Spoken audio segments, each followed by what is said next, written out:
Making the Invisible Visible, Black Women 365 Days of the Year. Each day will spotlight a remarkable woman whose story has shaped Black, British or global diasporic history. Women whose achievements are too often overlooked. Through these daily short films, we create a living, breathing archive of leadership, creativity, resistance and legacy. Let's begin. Hi there, my name is Lisa Smith and I am a novelist and short story writer. I actually wanted to be a writer since I was around 8 years old.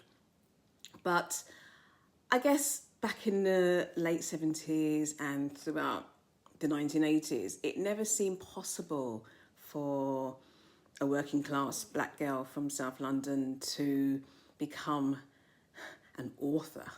But I kept writing on and off in notebooks and in journals and all through my teens and my 20s and my 30s until finally in my 40s I signed up for a creative writing class at my local adult education college and started showing other people my writing, for the first time, and it made me want to write more and to keep going.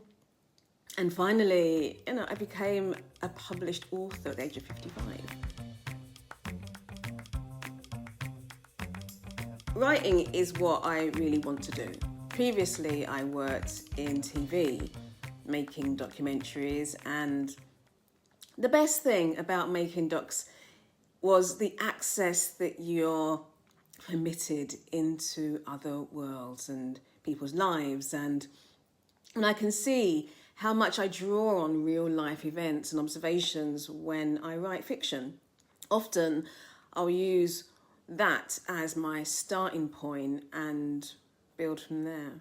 For example, in my novel Jamaica Road, I reference events such as the New Cross Fire and the Black People's Day of Action and the Brixton uprisings. These are significant moments, not just in Black history, but British history.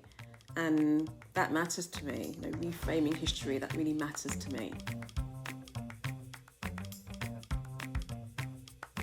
I guess outside of my family, I'd say the person who has significantly influenced my personal and creative journey is an English teacher I had in my 4th year of secondary school.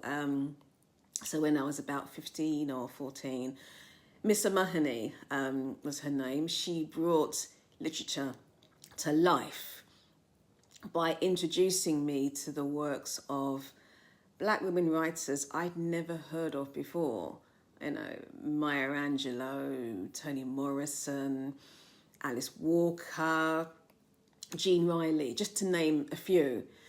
And these were authors who were exploring themes such as racism, Eurocentric beauty standards, sexism, sexuality and relationships. And I saw aspects of myself in the characters they created. I may well have found these authors eventually, but I will be forever grateful to Miss Mahoney, who first pressed these novels into my hand, at a time when I needed to feel seen.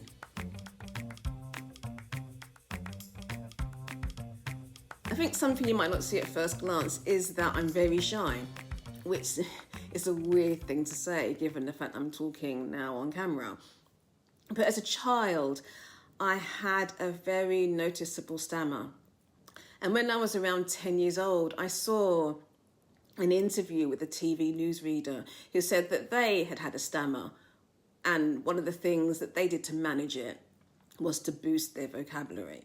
Word swapping is a common thing that stammerers do. It's not the only thing, but it is a very useful tool.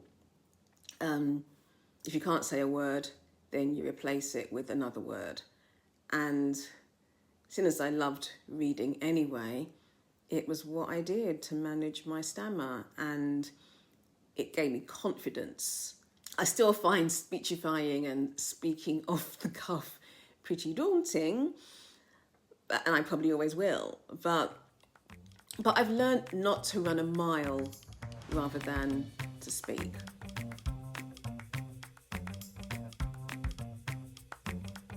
Writing's pretty solitary. I mean, it requires a lot of stamina. What has kept me going and kept me sane more than anything else is people. You know, my actual family and my literary sister-in, you know, a group of women writers that I share work with, and we give each other feedback, we give each other support, we make each other laugh. I'd also add to that, meeting readers is key to staying motivated. When people tell you how much something you have written means to them, how much it has resonated with them, it's one of the best feelings in the world. I've found another good way to acknowledge small wins is in my working day is to dance. You know, I can't be angry or anxious when I'm dancing.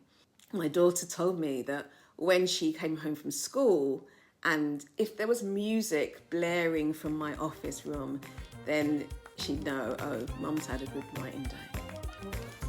Thank you for joining us for today's story. Making the Invisible Visible is our commitment to ensuring that Black women's histories and contributions are recognised, valued and kept in daily circulation. Across 2026, we will continue to share these powerful narratives, 365 days of impact, brilliance and inspiration.